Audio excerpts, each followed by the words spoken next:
کیا کفر کے جملے کہنے کے بعد نکاح رہے گا؟ اور اس کے بعد اگر کوئی ساتھ رہتا ہے تو اس کے لیے کیا گناہ ہے؟ دیکھیے، کل یہ مسئلہ میں نے عورتوں کو سمجھا دیا تھا، لیکن ممکن ہے عورتیں بات نہ سمجھ سکی ہوں تو پھر آپ کے ذریعے سوال آیا ہو، اور آپ تو ماشاءاللہ سمجھدار لوگ ہیں، سمجھیں گے۔ فقہ کا یہ جزیہ ہے وارتداد احدہما فسخ عاجل بلا قضاء۔ اس کا مطلب کیا ہوا کہ میاں بیوی میں سے کوئی بھی ایک کلمہ کفر بک دے، کافر ہو جائے، مرتد ہو جائے، تو وہ نکاح فوراً فسخ ہو جاتا ہے، یعنی ختم ہو جاتا ہے، اور اس نکاح کو ختم کرنے کے لیے قاضی کے ہاں دعویٰ دائر کرنے کی اور قاضی کے فیصلہ صادر کرنے کی بھی کوئی حاجت نہیں رہ جاتی ہے۔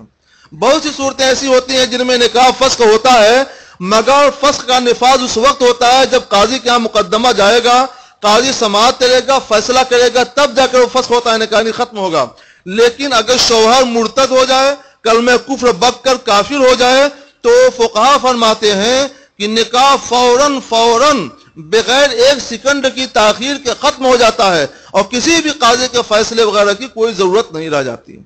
تو جب نکاح ختم ہو گیا اور شوہر نہیں رہا، بیوی نہیں رہی، تو ایسی صورت میں دونوں کا ایک ساتھ رہنا سخت حرام ہوا گناہ ہے، کیونکہ یہ دونوں ایک دوسرے کے لیے اجنبی ہو گئے ہیں۔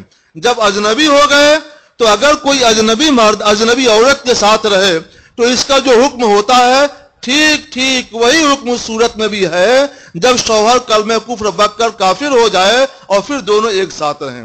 اب اس کی تفصیل ہم کیا بیان کریں، آپ ہوشیار ہیں، خود سمجھ سکتے ہیں کہ اب اگر یہ وطی کریں گے تو وطی حلال ہوگی کہ حرام ہوگی، زنا ہوگی کہ نہیں ہوگی، اولاد پیدا ہوگی تو اس کا کیا حکم ہوگا، سارے احکام وہی ثابت ہوں گے جو اجنبی عورت کے ساتھ اجنبی مرد کے رہنے، جمع کرنے وغیرہ پر ہوتے ہیں۔ بات سمجھ گئے آپ لوگ؟ نہیں سمجھ میں آئی بات؟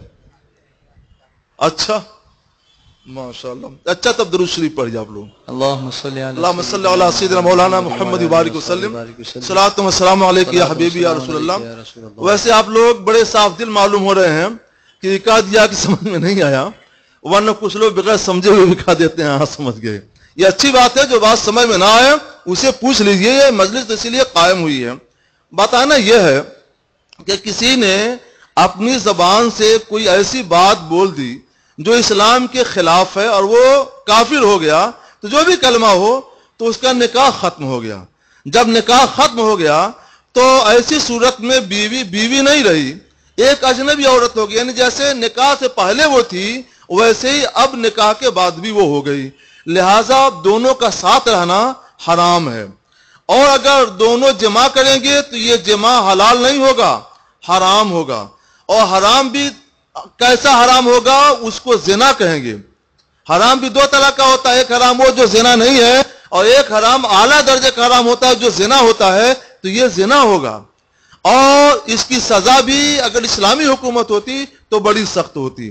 لہذا اگر سماج میں کسی نے کلمہ کفر بک دیا ہو تو اور پھر وہ دونوں ساتھ میں رہتے ہوں تو تمام مسلمانوں کی یہ ذمہ داری ہے کہ اس سے اپنا تعلق ختم کر لیں، ایسے لوگوں سے سلام کلام، بولنا چالنا، اٹھنا بیٹھنا، شادی بیاہ، کھانا پینا سب بند کر دیں، تاکہ وہ اسلامی احکام کے مطابق اپنی زندگی کو گزارنے کے لیے تیار ہو جائیں اور اپنے سماج میں، معاشرے میں گندگی نہ پھیلائیں۔